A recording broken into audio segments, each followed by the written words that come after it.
Boys and girls, this is the Undisputed Era. Adam Cole, Kyle O'Reilly, Roderick Strong, and you're listening to Going In Raw, baby.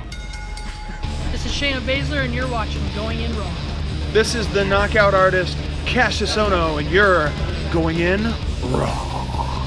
Hey, friendo, Steve here. And Larson. And welcome back to Going In Raw, the only pro wrestling podcast you need to be listening to at youtube.com/Steve. Well, I mean, there's a good reason we're running this multiple times. They kind of had themselves a pretty good night last night. So yeah, absolutely. Oh my goodness gracious. Yeah. This is apparently the developmental episode of Going In Raw. This is what you can expect from NXT TV at USA. Yeah. So, anyways, we're just gonna roll with it as it is. I don't really care. Yeah, this is the NXT episode. Nobody watches this anyways. But they might because the news. Yes, exactly. Carry on. They might watch this because the news is, of course, that WWE apparently has reached out to Enzo and Cass. You might not know those names, as now they go by, of course, Enzo and Kaz XL. Real one. I'm the real one. I'm the real one. So yeah, there's that. This is from a Meltzer newsletter. Quote: WWE has been in contact with Enzo and Cass about a surprise return to be top stars on the NXT brand. We're going to the top. We don't know if they've accepted, but Cass really hasn't done much on the indie scene and also has made it clear that he wants to get back. Enzo, who really knows? Of course, his rap career is kind of... Yeah, whenever he does interviews and stuff, he talks extensively about plans in the entertainment industry. He's learned a lot of corporate jargon. Yeah. Content. Of course, he had that one show at the Whiskey, I think, in Los Angeles. Yeah. And it looked like there's about 15 people there. Yeah. So yeah. Let me see here. I'm trying to get to the notes here. So wait, it says because I didn't read this. Hold on. Top stars? Yeah, top stars, which that's debatable. He continues, quote, "We don't know, but the obvious speculation is either return on the first show or the way Vince thinks. I could see the third show being the favorite. The third show, of course, would be opposite AEW. Meltzer continues, quote, "The crowd in Orlando live would probably go nuts if this happened. Debatable. And keep in mind, we only know they've been talked to, not that they've accepted. But I can also see a lot of social media negativity towards Enzo and NXT as a featured star." Yeah, just look at the social media reaction when they showed up, either invited or uninvited at Ring of Honor. It was pretty much universally dumped on. Yeah, they also so okay, I'm totally going to play devil's advocate here and try to look at this from the idea that there's more to there's more to think about than just the bubble that we kind of exist in. I think people kind of know. I'm not, we're not the biggest fans of. Go ahead, sorry, Karen. And in response to the Orlando live crowd going nuts, she just said, "We will not." Okay, so that's totally. I know Karen is on the same page, kind of as us. I am kind of curious though, like. Epico asked for that haircut bought with my money. It sure was, buddy. Absolutely. Heck yeah. I think you did a really good job. That's fine. What are you? That's fine. Wow. I'm really happy with it. I stopped using the clippers. I said just use the old timey. Just do the scissors. You look even more like John Cena now. Do I? You think so? Yeah, that's very much what John Cena was rocking when his hair was long. Nah, he had a longer. His was growing out longer on the sides. Not that far. And it was like a bowl. It's not that far to move, anyways. Carry on. All right. So, anyways, so Karen obviously she'll walk out. Yeah. I'm not enthusiastic about this. Nor am I. Because number one, NXT, the main draw for me for NXT is the wrestling. Yeah. Like we saw last night with Donovan Dijakovic and Keith Lee. Holy crap. That was a fun match. That was such a fun match. If they open that on the USA Network, that's going to get people talking. I'm just saying if they had pushed that to that match. Yeah. Enzo and Cass, I don't think it's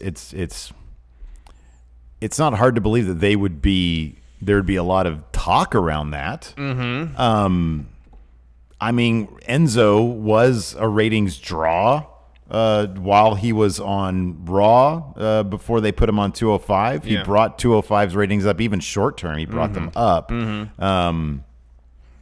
I mean, Karen obviously feels that way. I'm curious though if Karen could sort of use her experience to mention here in chat about So she says a lot of people. She says she knows a lot of people who go to Full Sail, and a lot of them are unhappy with this rumor.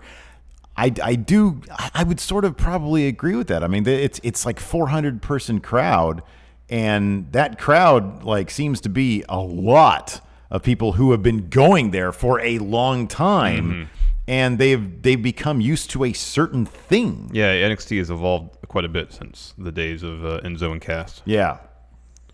So, I mean, I don't know, man. I think that this is not for that, especially for that crowd. It'd be one thing if it was going to be a traveling show. I mean, we've seen that, like, you know, crowds that don't get it very often, crowds that are there for the special event of it, are more apt to forgive, you know, people who might have a bad rap in our Twitter bubble. Yeah. You know what I mean? Yeah. So this doesn't, but they're not really.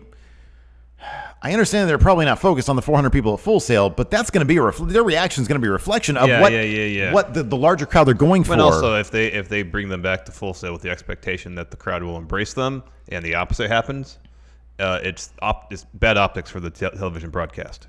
The risk reward here seems dubious. You know what I mean? Like if they bring him out and the crowd is like, "Oh, this isn't really what we're looking for," especially given all the people in the breakout tournament, the vast, the huge amount of talent in the women's division that we don't see on TV. I mean, there's any number. Like Tegan Knox is just coming back from injury. Yep. She's already wrestling again. Chelsea Green, she's going to be ready anytime. I mean, I know she's already wrestling. There's still people like even Bianca Belair. She had her moment in the spotlight. She's still terrific. She still needs some time on TV. So I know they're expanding to 2 hours, but there's all sorts of talent there that are really, really supremely good wrestlers. Yeah. That's what you're going to be competing with in AEW is the wrestling product. Yes. And so I know there's this idea that it's sort of the first step of the main roster-fication of NXT. Yeah. That's kind of what it feels like. Yeah. Like we'll bring in not spectacular wrestlers, we'll bring in attractions to NXT to try to draw mainstream eyeballs. Yeah. Now, I know, I mean, I'm happy that Cass seems to be in a good place. Yeah. And, totally. He's like in incredible shape. He's in incredible shape. And so he's a guy that I think that his story could be an interesting one that I think the Full Sail crowd could maybe get on board with. Yeah, if he can improve his in-ring capabilities. If he can show that that's the case. I mean, because now the bar for a man, and granted I know he's taller than Dijak, but that's the bar that's been set for... He's not taller by much. Dijak's a tall guy. He's 6'6", 6'7", as I said in broadcast last night. Cass is like 7 foot. Yeah, but that's man... 5 inches, man. That's a good amount of size. Yeah, but I don't know, man. I mean, I would much rather take a guy who's 6'7" who could do Spanish flies off the top. That's what I'm saying. Yeah. The bar has been set now for yeah. taller wrestlers in NXT to do crazy stuff like that. And Cass doesn't do that. Sure, yeah. And so he's going to stick out even more like a sore thumb if he's in there putting on plotting matches. Yeah. When you got Dijak, doing topes, doing moonsaults, So I don't know, man. I don't know. It's not necessarily something I want to see, but I remove myself from the situation. I try to think of, okay, is it a good move? Is it something a broader audience would want to see? And I don't know that the answer is no, and I don't know that the answer is yes either. Yeah. I don't know. I don't feel like I can speak confidently about that. I just, even before Karen, stated her feelings, I've kind of felt like it would be pretty obvious that the Full Sail crowd would not at least unanimously go bananas for them coming back. Yeah. It might be like a 50-50 split. Some people might be excited about it, but I feel like the people who are not happy about it would be extremely vocal. Yeah. Yeah, you would think so. I just don't know, man. I think like with NXT, you want something that's fresh and something that's like got just a positive vibe to it. And you want someone, or wrestlers, who are going to deliver in the ring, because that's what really separates NXT from the main roster product. I just feel like there's sort of a negative vibe about those guys in general. Yeah. And maybe, I don't know, maybe that's just me, maybe that's just us. I don't know. But I just sort of have that based on the perception. reaction of them coming out the G1 Supercard, I don't think it's just There's us. some evidence there. Yeah. There's some evidence there. Well, basically everybody dumped on that. Yeah. I would say it's like 75-25. Yeah. Dump. But also, how much of that was... And it could have been the situation, the way it was presented. the execution was so clunky. Yeah. But Enzo, I think, just has a stink about him. He does. Doesn't he? Yeah, he does. He kind of does. I don't know, man. I don't know. Yeah. But yeah, if Cass, I mean, Cass should really try to separate himself. I know. I wouldn't mind seeing a story. I wouldn't mind seeing Cass's story. I know. Same. But I totally get what you're talking about in terms of who's the. I hate saying this, but like, is there any precedent for a guy who's not a great wrestler in NXT right now? Is there anybody who's like not a great wrestler who you're still kind of compelled by because of personality or story? Like Shayna's not a great wrestler. Oh, she's good. She's good. Yeah, she does her thing. Yeah. And she has an aura about her that just screams badass and legitimacy. Let me look at that. Let me look at the roster and see if any names pop out. Yeah. Because, I mean, that would have maybe worked in NXT years ago, but it doesn't really work now. Mm-hmm. Let's see here. Like, it's too early to tell what the breakout guys, like, we've seen some of their stuff. It's kind of too early to tell what that stuff. Like, Jackson Riker is not a good wrestler. He's capable. Yeah. But since he's really embodied the Terminator thing, he's fun to watch. Well, no, the Forgotten Sons is actually a really good, that's actually a really good thing to look at because none of them are, like, spectacular wrestlers. But, I mean, it would actually be very interesting in this NXT, in this day and age, when it's all about, can they put on a takeover level match? Yeah. Because that really separates you. That's going to get exactly. you TV time. Exactly. Could Cass be brought to a takeover level match? No, I don't think so in a singles match. No, he's not taking anybody there. No, but could Keith Lee take him there? I don't know. It would just be all about Keith Lee doing feats of strength to make himself look impressive, and then Cass having to come back from said feats of strength. Yeah. I'd be open to seeing it. I'd be open to seeing if he could. I wouldn't be optimistic, but I wouldn't poo-poo it out. Right, yeah. Before even giving it a chance. Yeah, I'm willing to be impressed. Enzo, on the other hand. Look, man, I'm focusing on the positives here. I'm focusing on, do I want to see Cass do the Enzo? Man, I don't know. No. And I kind of feel like if they want to bring Cass back, bring him back to Maine. Could Cass be brought to a 5-star match? I'm pessimistic, but, you know. Yeah. Because Cass, like you said, his story would be an interesting one to see unfold. Mm-hmm. But, yeah, in NXT, yeah. No, there's a certain bar that's been set in terms of in-ring performance it's in NXT. It's a whole new NXT. And if you can't meet that bar... Yeah, you can't teach that. Then you go straight to Maine. Yeah, exactly. Where the bar isn't quite as high. Right. So... Yeah, I don't know. Anyway, let's get these super chats in. We got a lot to cover for our NXT recaps. We do. Scrubs McKenzie, Steve, will we be endlessly bashing Enzo today? I think we're done with the Enzo bashing for now. You look, man. I you guys know my feelings. Like, I don't know. I just think the guy has a little bit of stink on him. Mm-hmm. But I don't know. I would not be too interested in seeing it. I guess there might be a bit of a car wreck quality to it to see how Full Sail react to it. Yeah. But if they do it at Full Sail, they got to completely recreate what happened to G1 Supercar. They come in through the crowd and attack, Forgotten Sons. And then don't put it on TV. Yeah. I mean, that's know. What they do. No one really likes Forgotten Sons. Have Enzo and Cass attack them. Put it this way. I'm excited for NXT, my favorite hour of TV. I'm excited for a larger audience to get exposed to that and see what wrestling really can be. Yeah. And Enzo and Cass just don't fit that. No. For me, it doesn't fit. Unless they come out and attack Forgotten Sons. Alex Ramirez, WWE wants to sign anyone, and you can't teach that. Epicomondo, I really want to drop $1,000 right now, but I'll wait till a charity stream. Hey, let's try to do that in September. Okay. Did we mention like when that would be a good time to do that? No, because we haven't thought about when would be a good time to do that. All right. I didn't know if we talked about it on air at all. No. We talked about the possibility of doing it in September, but just not when. Cool. Michael Forbes, speaking of bad rap, where's Leo been? And everybody uses the word limbo to describe Leo Rush. He's still with the company, but he's in limbo. Yeah. Jen Lee accepted. They are over his heels. Book it. Enzo's got the wrong kind of heat. It's not really good heat. It's not the good heat. Yeah. Iconic Bud Ryan, happy to spend my birthday with my favorite podcast and the friendos. Hope everyone enjoys the weekend. I know I will too. Sweet hearty handshake. Happy birthday. Happy birthday, Bud Ryan. Jen Lee accepted says the negativity is IWC only. Yeah, but man, I don't know. I don't know about all that. I think that like if they come back and they're trying to make them like top stars as like faces, which is when they had their most popular run. Yeah. And the 400 people that are in there in Full Sail are not responding to that. That's going to come across on TV. Exactly. You need a face to be what they call over. Yes. and if the TV audience is watching this and they're getting booed, I don't know. I mean, I think, dude, Full Sail is as close to like the living personification of the internet wrestling community as there is. And I think in a positive way. I think like it's the more positive aspect. Totally. I think it's a terrific crowd. Yeah, I think so too. Let's get started here. NXT kicked off with Io Shirai. One of the best things in wrestling. Possibly my favorite performer in NXT right now. She's amazing. Yeah.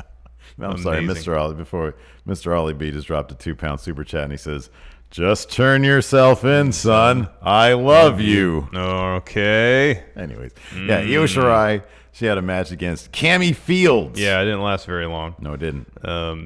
Io's just spectacular. She is. She is so dang good. She's scary. Yeah, and she's scary. Her character work is off the charts. So she hits her moonsault, and you think that's it. She goes for the pin, and then she picks up Cammy at 2, puts her in the Koji clutch. Cammy taps out. Io goes under the ring to get a kendo stick, comes back into the ring, I would think, to use it. Yeah. However, Candice LeRae runs down, grabs the kendo stick from Io. She swings, but misses. Io flees up the ramp. I'm happy this feud isn't over. I know, me too, man. Last woman standing match. I think that would be good. Or Iron Woman, whatever. Yeah. I like last woman standing. I think it'd be good. Yes. Next, just in case you forgot, Kushida was NXT. Here's a video package to remind you. I actually had completely forgotten about that. They really need to probably do something. I know. With that, maybe. I know, because he's pretty good. God. He's good at what he does. Boy, that's a good problem to have. Not enough TV time for a guy like Kushida. Bring him out on the first episode of USA. Oh, who do you want? Okay, let's say they open with a Kushida match. Who's Johnny Gargano. Ooh, that's a good one. It's good stuff. Make it happen. See, that's the kind of stuff I want to see on NXT on USA. Yeah, I know. Yeah. So after that, we had, a takeover level match if there ever was one on TV. This is Keith Lee versus Dominic Dijakovic. My only problem with this is Dijakovic, man. What did I call him? Dijakovic. Yeah, Dijakovic. All right, well, whatever. They changed Dijakovic's music. That really bums me out. What you said would sound like Tool. Yeah, it did. Yeah. I listened to the intro of Sober today. I was like, oh yeah, that's exactly what it is. Yeah. It's literally just the intro to Sober. Well, it's not that anymore, so. I know, it's a bummer. He still does his thing though. He does the knee up. I love him, man. We need to really twist his body around to grab the top rope before he gets He's like the Klaus Kinski of NXT. He's like his movements are so stylized. Yeah, he's like the personification of the word stretch. Yeah, he looks stretched. We should remake Aguirre of the Wrath of God. Okay. With Dominic Dijakovic in the lead. Okay, I'm cool with that. I think he can pull that off. That'd be good. Just floating down a river. Yeah, I'm down with that. There you go. Would you think that our set would be as mentally exhausting as the set allegedly was there in that Werner Herzog film? I mean, if we were doing it, probably because we didn't have any money. I don't think he had a lot either, man. No, I don't think he did either. Yeah. That's a great movie. Maybe I have to check it out. Fantastic. So let's go over this match a little bit, man. Yeah. It was so good. It was really good. It's all about big men doing things that big men really shouldn't do. But then also there was a story, too, of Dijakovic trying to counter Keith Lee's strength. There's that one moment where they're like in the corner, and Keith Lee really wants to just drive Dominic's face into the turnbuckle. And Dijakovic resists. And there's a lot of good acting in this match where they'll stare at each other and realize, oh, I can't do anything to stop the other person from doing this to me. It's actually pretty well executed. I never saw the matches they put on in PWG that were supposed to be so I think they've good. had a series of great matches across various promotions. Yeah. And this just seemed like, man, they know each other so well. And all the little bits, including like when Keith Lee was trying to smash his head. And it's so ridiculous when you think about it because the turnbuckle, the pad, always just seems so cush. Yeah. And he's like trying to ram his head into it. And he's unable to until they both look at each other. And Keith Lee has finally summoned the strength to do it properly. And Dijakovic can't stop him anymore. And he rams his head into it. So good. Yeah. It was great. Great. There was this great bit where Keith Lee just drops, like with one hand, basically, Dijakovic on the apron with a spine buster. Yeah. Ow. Yeah. And then later on, Dijak super kicks Keith Lee off the apron, and then he soars through the sky, tope onto Keith Lee. Yeah. Great. Yeah. Dijak goes for like a somersault senton off the top rope, and Keith Lee catches him. Goes for, looks like about a power bomb, but instead Dijak does like a flip and lands on his feet. Mm-hmm. That was pretty crazy. Yeah. Dijak hits a moonsault, gets a 2. Spot of the whole match. Keith Lee hitting a Spanish fly off the top rope. Oh, man. Boy, that was good. That was so good. And then they're all kind of jockeying for position on the top. Keith Lee knocks Dijak off, sets for a moonsault. Instead, Dijak gets up, hits a super kick on Keith Lee's legs, gets him in torture rack position, hits Feast Your Eyes. He gets the win. Mm-hmm, yeah. When is Keith Lee going to win like a major match in NXT? He lost to Vampire Damian Priest, now Dijak. This seems more likely to be a series. I would think so too. Yes. I mean, I don't know. Even if this is a series, I don't know who comes out on top in the end.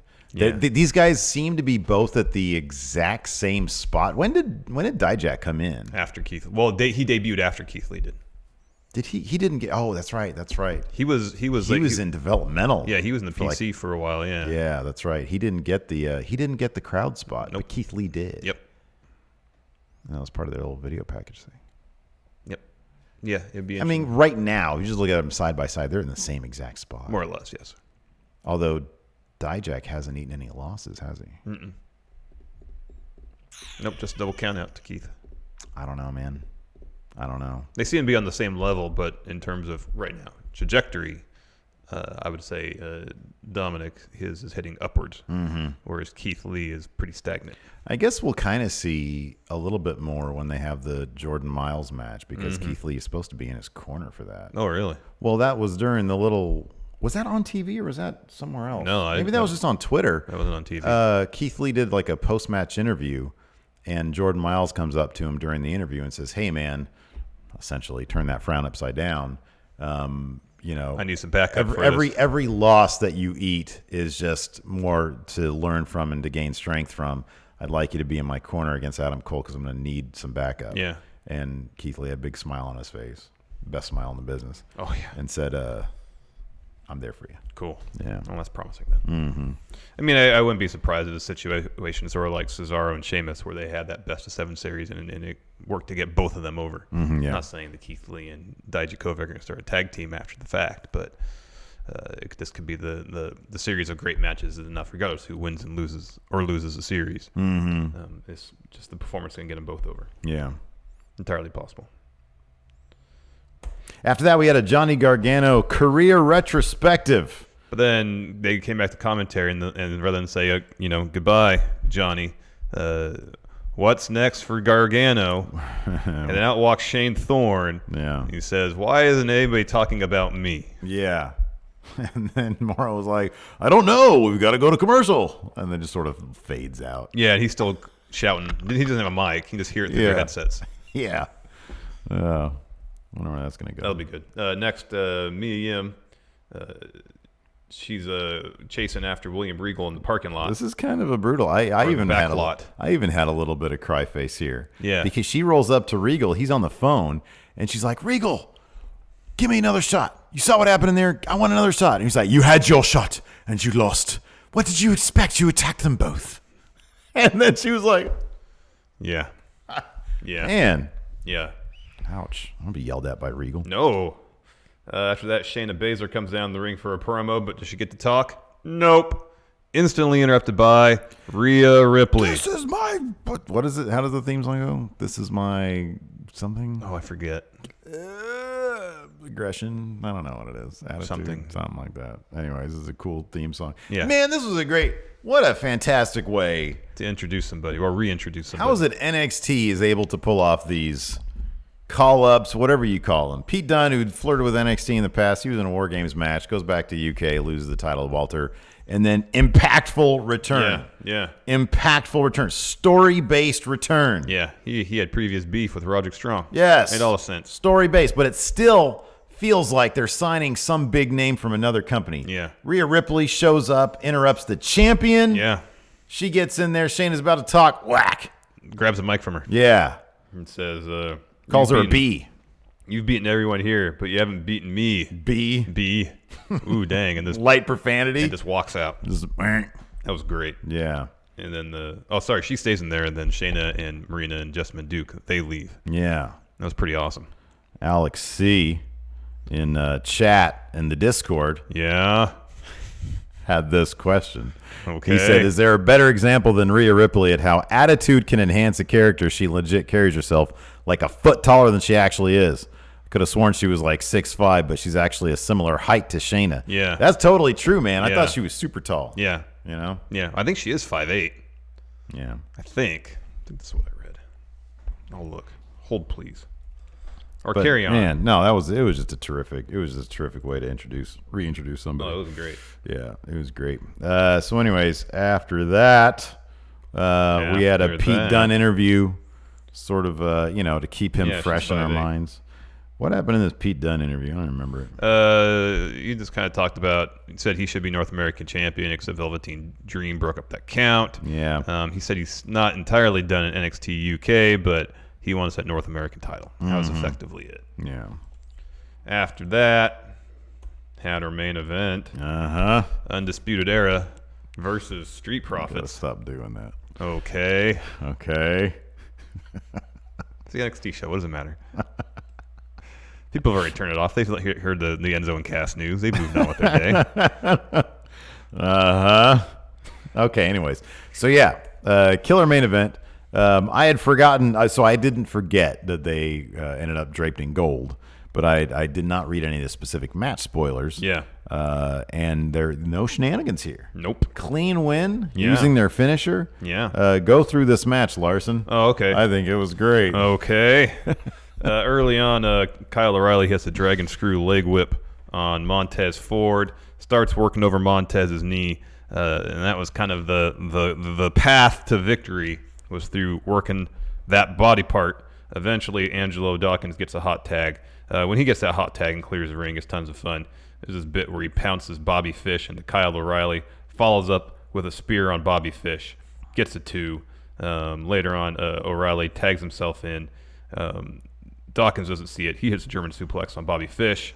O'Reilly comes in, hits a chop block on Dawkins, sinks in the heel hook, and then Ford pushes Bobby Fish into Kyle O'Reilly to break up the hold. But sound strategy from Undisputed Era, working the legs of the Street Profits. Yeah. Later on, we get a rock bottom from Montez Ford. Man, that was the best Aranagi I've seen in like ages. That thing was beautiful. Yeah. It was awesome. And then Dawkins, He did the frog splash this time, and commentary said it's because Montez couldn't do it because he's got a bad leg. that's good storytelling. It is great storytelling. Also, Angelo Dawkins pretty much has the best spear right now in wrestling. Mm-hmm. It's great. It is great. There's some good mat-based wrestling between Angelo and I think it was Kyle O'Reilly early on the match. Is that Angelo's background, is amateur wrestling? Kyle would be able to answer that question for you. Montez goes for the pin on Kyle O'Reilly. Bobby Fish pulls him out of the ring. Finish was really cool.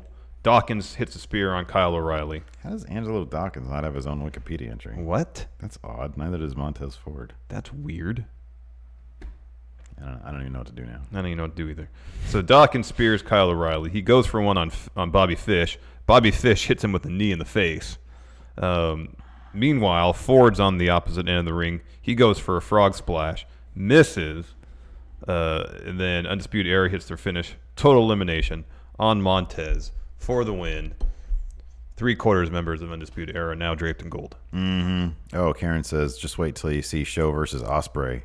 She says, Show's spear is fire. I gotta check out a bunch of is the Super J stuff I don't know if available? that's Karen, it might be available on New Japan. may I watch now, please?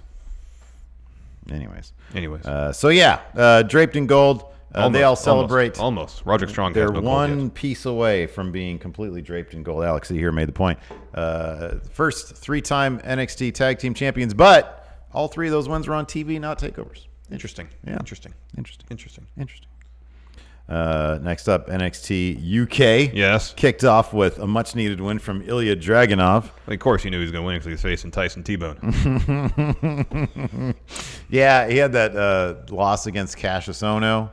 Man, so Cesaro is going to be showing up in Cardiff. I'm telling you, he said he's going to be hands-on. There's an interview that ran later in the show. I'm telling you, it's going to be him and Ilya.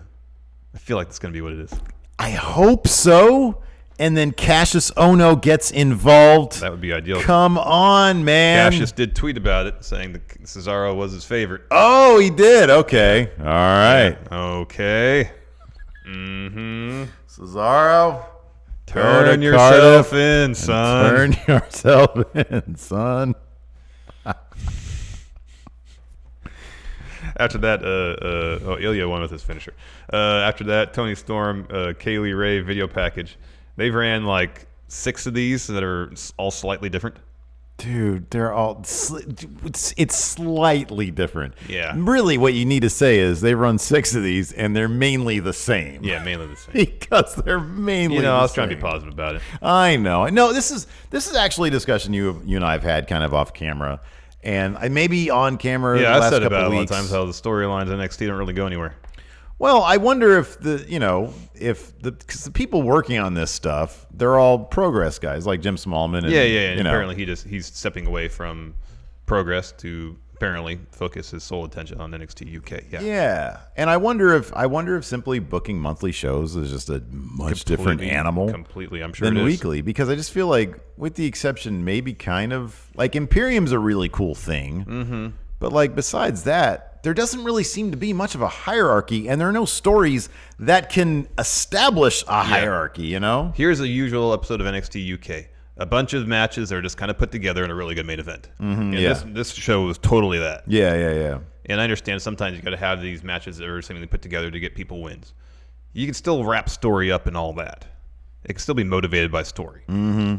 Like, why was Ilya Dragunov taking on Tyson T-Bone? Yeah. Just because they wanted Ilya to get a win. Right. Yeah. There's no storyline reason for any of that happening. Yeah. Like, we don't know anything about Ilya Dragunov except he likes to scream a lot and he wears red contacts. Mm-hmm. That's all we know. And, Yeah. and he likes to do this. Yeah. That's all we know about him. Mutant from Chernobyl. Honestly, this would be, our recaps of UK would be far more entertaining if they were simply us reacting to it. I know. Live, because it does crack us up quite a bit. Yeah. After that video package, Jack Gallagher did a promo talking about his match, I believe, against Cassius Ohno. I think they have another one coming up. Mm-hmm. Yeah.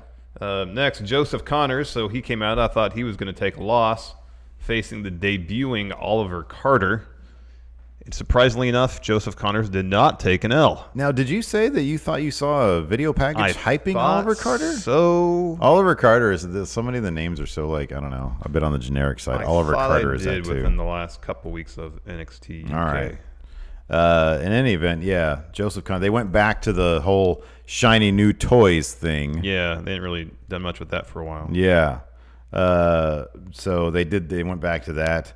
Joseph Connors picked up a win. I really like Joseph Connors, but again, it's kind of weird because he just ate a ton of losses, and beyond just saying, "Oh, they're shiny new toys," there's no actual story. There's no plot there. I know. And I don't know. Maybe that's something that you just you got to learn and learn and learn. He's got cool snakeskin pants now, though. I know, it looks great. Yeah, it looks great. Yeah. After that, the aforementioned Cesaro interview, he said he's going to be at TakeOver. He wants to see what the deal is all about, but he says he wants to be a little more hands-on than just being there. Mm-hmm. So that's cool. And finally, the main event, which was a lot of fun, Kenny Williams taking on the Irish ace, Jordan Devlin. I wonder if we're kind of underplaying the Cesaro being at TakeOver thing. If he actually is going to have a match, and those guys just have killer matches over there, it's like if Cesaro goes back to NXT Prime. Mm-hmm. It's like, man, out of all the guys you'd love to see do like a TakeOver match on main roster, Cesaro's pretty high on that list. He's man. high on that list. Heck yes. That could be like a real special thing. Yeah, man. Fun match. Jordan Devlin really established his strategy when ringside. He gets Kenny Williams, drives him into the apron, then the barricade, and then he starts working over Kenny's midsection, does like I don't know what you call it, where he drops with Kenny's lower back across his shoulder. Steiner screwdriver. Not that. He even whips out a torture rack. Yeah. Put Kenny Williams in the torture rack. Kenny fights free, though. At one point, Kenny does the Ambrose thing where he goes and falls between the ropes to come back. Comes back, Guess yeah. what? He eats the Spanish fly from Jordan Devlin. Kenny hit some sort of wheelbarrow-type move, which I thought was his finish, but I guess not because he was set up for his finish after this. Goes for the pin, hooks Jordan Devlin's legs, but puts too much stank on it, and so he just ends up turning Jordan Flipping around. him over, So yeah. he essentially rolls Jordan out of his own pin. Devlin hits a moonsault on Kenny's back, gets a 2, and then hits Devlin's side. Devlin's side. That's tough to say. I know it's supposed to be a pun on the NXS song. Devlin inside, but it's Devlin inside. Devlin's side. Devlin's side. You can't add the extra in there. No, it's the Devlin record side suplex, which it looks great. He gets the win. Jordan Devlin's amazing. He's awesome. He should win every match. All the titles. He's tops. He should win all the titles. After that, we got a Walter Tyler Bate video package. Tyler. Just to hype the match. But then the show closed with the grizzled young veterans coming out, being upset that Webster and Mark Andrews worked their way into the tag title match at TakeOver. Zach Gibson saying, they didn't even win any tag matches. They won 2 singles matches to get in here. Yeah. Gallus comes out, and he's like, Gallus, oh, you're here now too? This was great because it's rare that somebody's on the mic. When you get interrupted by music, that's your cue to stop talking and watch the entrance. Zach Gibson, the treasure that he is, keeps on yapping away during the entrance music and the entrance. Oh, Gallus, great. Here's Gallus now. I guess they're going to come out here and do something, which is fantastic. And then he did the same when Mark Andrews and Flash Morgan Webster came out, too. It was great. What did he call them? Duffs or something? Yeah, something like that. Yeah, I don't know. It was amazing. It was all great. sorts of. Anyways, brawl breaks out. Yeah, that's your go home segment for TakeOver. yeah. I'm looking forward to Cardiff, man. I'm just gonna soak it in and watch it. What time does it start? Like 11 or something our time? Something like that. Yeah. Something like that. Yeah, I'll check that out. That's gonna be really good. So speaking of Cardiff, let's do our predictions, Steve. All right. On the fly, nothing prepared. What do we got here? First, Dave Mastiff taking on Joe Coffey. All right. Who won that last? Doesn't Joe Coffey double count out last time? He's got to get a win. Didn't Mastiff didn't he already have a win on him at some point? Maybe. I'm going with Joe Coffey. Who won? What was the last feud? Mastiff fought another Haas, didn't he? Eddie Dennis. Stretch. Let's talk about Stretch.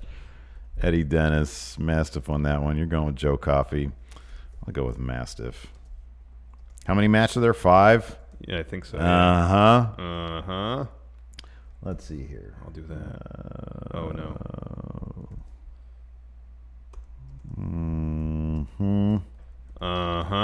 Yeah.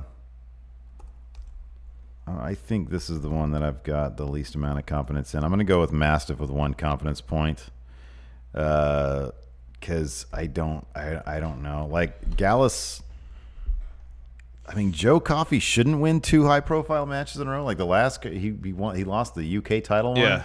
That was a pretty big deal. Takeover, yeah. At the last takeover, I think they really like Joe Coffey. I like Joe Coffey. I like Joe Coffey, but I think Joe's got Gallus with him. Yeah, Mastiff doesn't have anybody. I think Mastiff wins this match. All right, you got 1. I got 2 confidence points on Joe. Picking up the win next. Travis Banks taking on Noam Dar. I don't know who's going to win this match. Banks has to win this. That's what I would think. That's why I have him. Dar is around to eat losses. 1 confidence point, but it could go either way. I'm going to go with 3 confidence points. Wow. Tag titles. Travis Banks has to win this. You'd think so. Grizzled young veterans versus Gallus versus Andrews and Webster. Andrews and Webster in this match to eat a pin from Grizzled young veterans. Interesting. They totally retain those titles. Totally. I definitely agree that they retain the titles.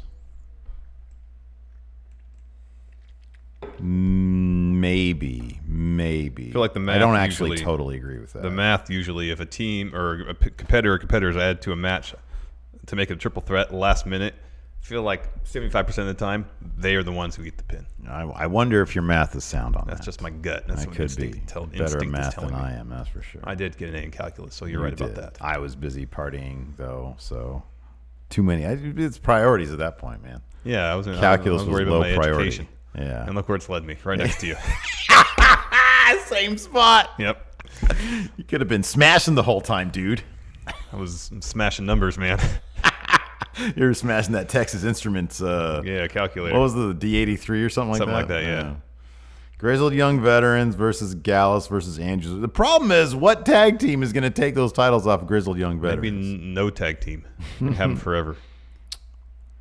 All right, man. I get your math. I'm going to say Andrews and Webster. Maybe Imperium will be draped in gold at some point. Andrews and Webster picks those up. Wow. Because then Imperium can destroy them for those tag titles. Yeah. Maybe. Maybe. And I'm going to have, here's this. I'm going to do this. 1 confidence point. Mastiff, I've got 2 confidence points. There you go. Next, Tony Storm versus Caylee Ray. Tony Storm's totally winning that. Storm with 4 confidence points. In the main event, Walter's retaining. You can't bring up somebody's dad abandoning them and then think you're going to win a match. That's pretty much an instant L. Yeah, that's a big L for... Walter's totally winning 5 confidence points. Oh, that's all the confidence He's having points. that belt for a while. Listen to me, Tyler Bate. Spelled his name wrong. Tyler Bate.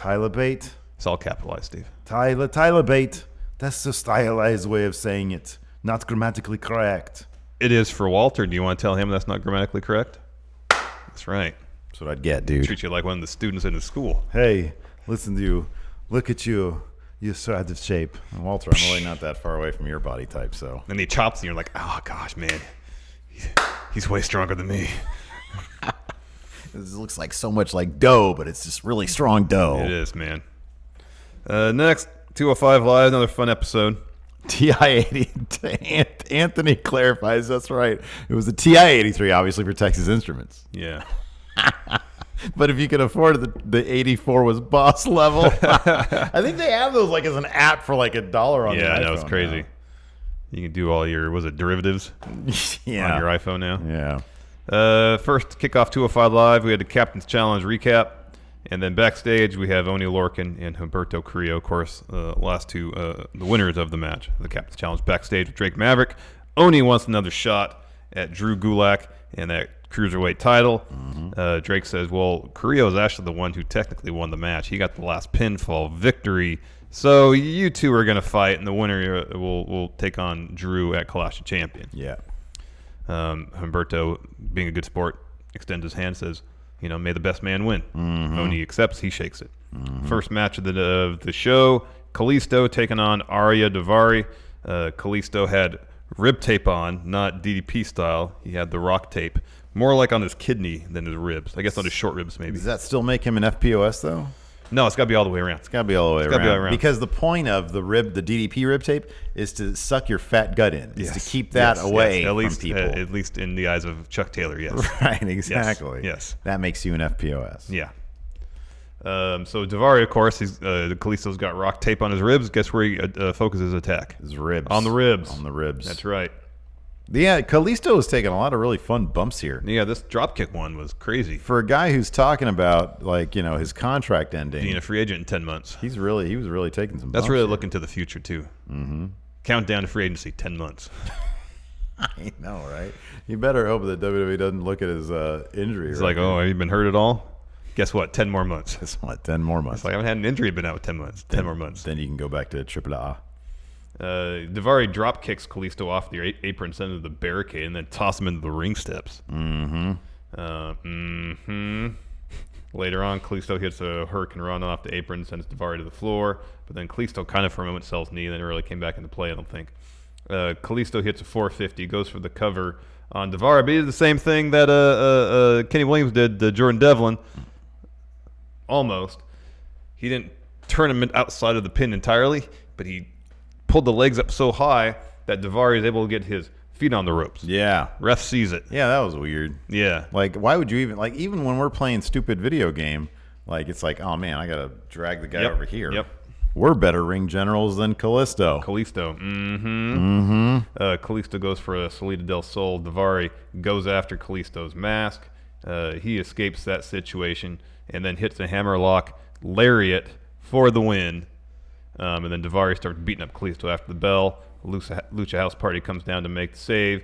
And then Daivari tries to convince Lindsay that they're buddies. Yeah. Going back to, he told Lindsay that the other members of Lucha House Party are dead weight. Meanwhile, Grand Metalik is like, Lindsay aquí. Mi nombre es Grand Metalik, eh? Mira. Now, after that, Tony Nese interview. Yeah. I'm going to do everything I can. Maybe I need to be more than premier athlete. Maybe I need to be premier athlete. Premier S. Do you like my silver chain? It's really big. Anyways, then next up, I love this. I'm very fascinated by this, man. Heck yeah, man. The Singh brothers, they're sitting there on their Hollywood set. They've got their Bollywood award, their Boscar, and they're talking about, man, we need to go back and study all the great performances from Bollywood actors so that we need to go inside the Bollywood actor studio and come back with a better plan. Yep. I think that's either a great plan or a really bad one. Regardless, I hope it's wildly entertaining. Some of those Bollywood flicks are just nuts. Like some of the action comedies. Oh, it's insane. It's crazy. Oh my goodness. It's wildly entertaining. It really is. Like I don't know why it's like it's like suspend your disbelief like to the nth degree. Yeah, because you have an action sequence and then a musical sequence right afterwards. Right, yeah. Walk away from like a burning car and then all of a sudden 20 dancers are there and you're like, it's awesome. It's great. After that, main event, Oni Lorcan taking on Humberto Carrillo. Hell of a match. Oh, boy. Hard hitting. Humberto's so good. Yeah, I mean, he is, man. He's so is smooth. Oni, but man, Humberto is just, he's the future of everything. At one point, about halfway through the match, Humberto ducks a sliding kick from Oni, ringside area, and then Oni slides out, drops Humberto with a half and half, and then goes to the top, and as Humberto's getting up, does like a somersault senton onto him, tosses him back in the ring, goes up to the top, does another senton onto him, gets a 2. The finish sees Humberto and Oni on the top rope. Humberto fights out of a superplex attempt, dumps him face first on the mat, follows with his finish to get the win. There's a lot of other awesome stuff. This is just one of those matches you guys sit back and enjoy. I don't want to worry about taking notes for this one. Mm-hmm. Tons of fun. And then afterwards, Drew shows up on the Titantron, talks about how 205 Live is about change and such. And he says, well, if Humberto, you represent change, then I am the law. Yeah. I am the law, son. Mm-hmm. Mm-hmm. All right, let's do some of these super chats. And Mr. Russell's question: if mainification of NXT tarnishes the product, would there be a retro booking inspired show called FST? What's FST? Well, I guess I can think when there was FCW before NXT. Oh, so maybe he's trying to put two together. Yeah, I don't know. I'm cool. Yeah. Epico, loving Rome, bottle of champagne with shrimp and lobster Alfredo, and going in raw. Also, new business venture soon. Rome. I wonder if he's getting business ideas inspired by Rome. You ever been to Rome? No, I have not. I haven't either. Have you? Nope. No. No. Uh-huh. You want to go see the Pope, son? Uh-huh. Uh-huh. Let's go to the Vatican. Okay. Okay. Taylor Hughes heading to Chicago this weekend for All Out Side Party, All Out and Janela's party. Here to share my excitement and some money. Oh, thank you. Thank hey, you. Wish we could be there too. By the way, All Out Side Party, free for all ages, and that's where the official Going In Raw Friendo meetup will be. Hosted by Tim Spulak. We will not be there, but there will be, Tim Spulak, who has our proxy. At one point was a third member. He's been one of the very few third members of Going In Raw. Yes.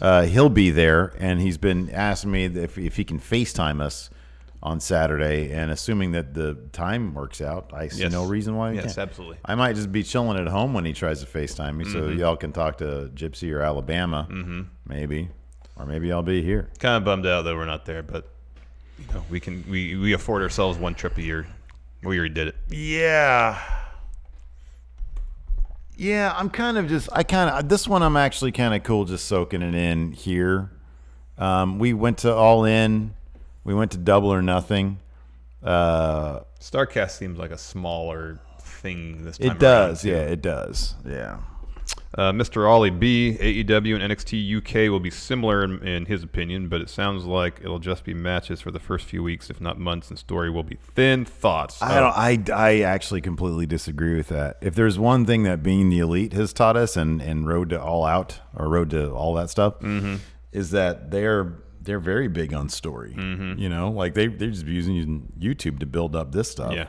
I mean, it's been a bit different with I saw some sort of silly chatter on Twitter about how Pac versus Kenny, they should have whipped out some videos for that. But that actually, I think it's just a dream match. You know, it's like you toss those guys in there. Oh, Mr. Russell says NXT spells next. Oh. FST spells first. Or fist. Or fast. That's why I was, Or forced. Or forced. With that in mind, let's go to Patreon and see any questions. Wow, look at it. Mr. Smooth segue over there. I'll go to the dirty Discord. How about this? Blake Whitehouse. Who are the biggest names you can see winning the Cruiserweight Championship on both main roster and NXT? Well, NXT is Kushida. Put that Cruiserweight title in Kushida. Oh, wow. Yeah. But then a lot that'll be interesting if NXT... Yeah, I don't know. He's such a big name. I don't know where he fits. I don't know where he fits. He seems like above everything. You know, but here's the thing. If they do bring in 205 Live to merge with NXT, you know who has to win the title, Cruiserweight title at some point? Johnny Gargano, the first Grand Slam NXT champion. Yeah. And that would totally happen. Yeah. It'll be interesting to see how prestigious.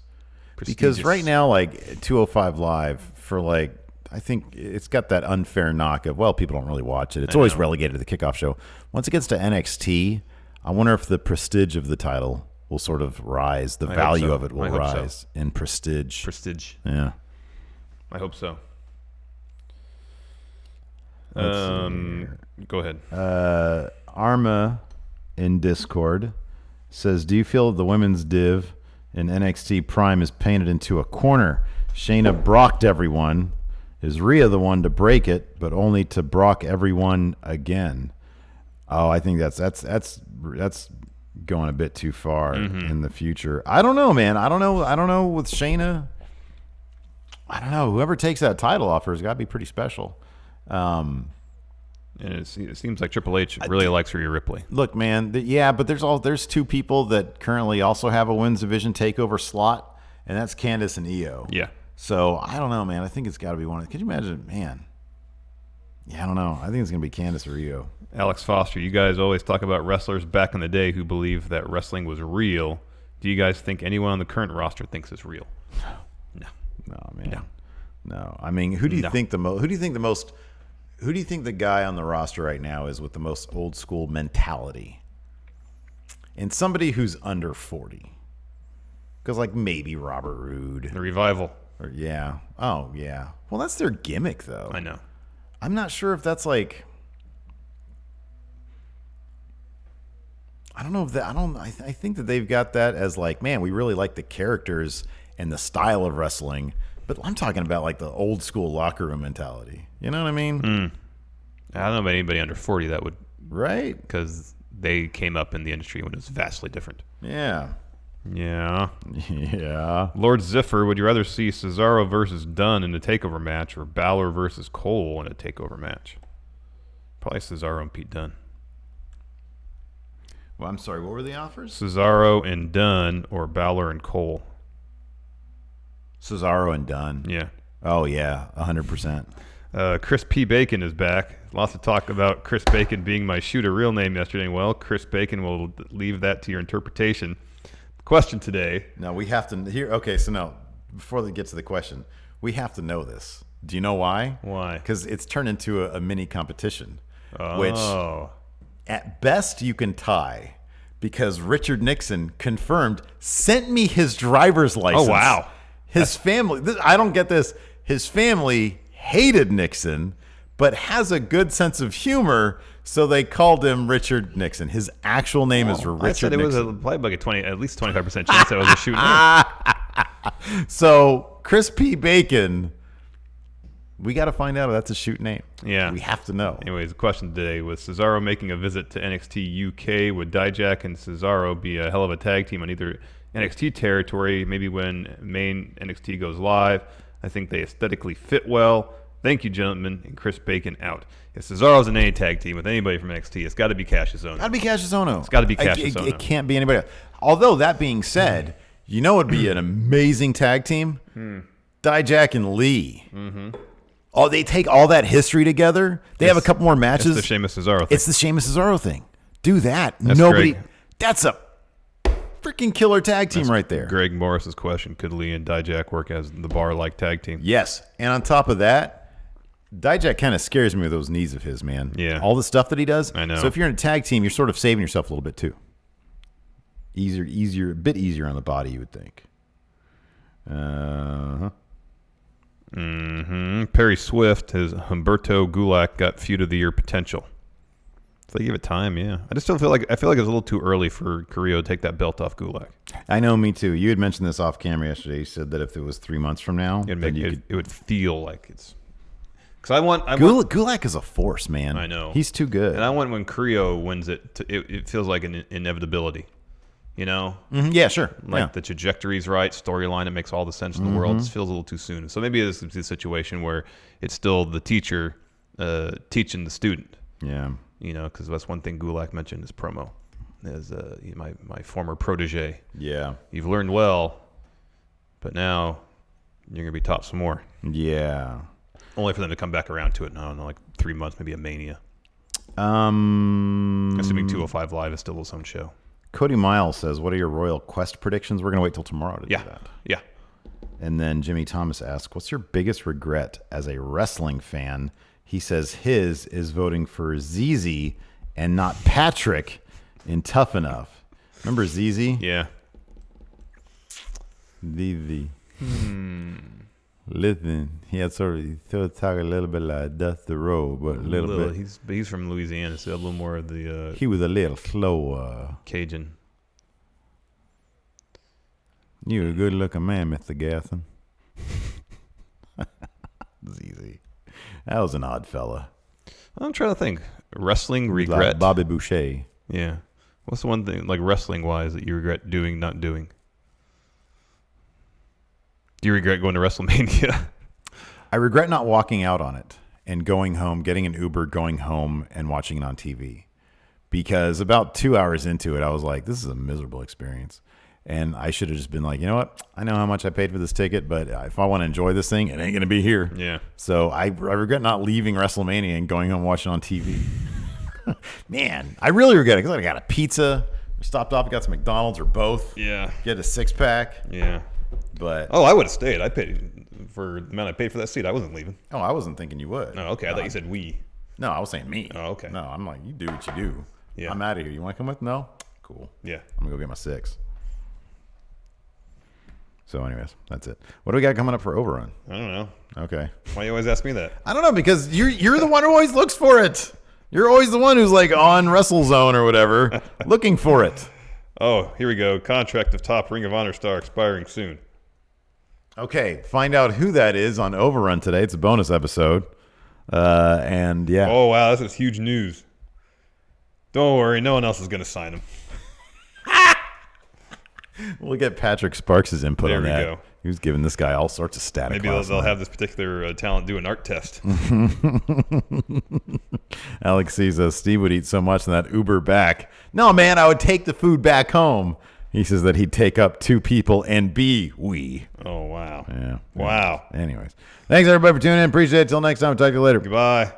Be a part of Going In Raw today at patreon.com/Steve and Larson. Starting at $1 a month, you can enjoy Going In Raw ad-free, gain access to the daily 30-minute Going In Raw post-show, exclusive merchandise, and so much more. Support Going In Raw today. Click the link in the description.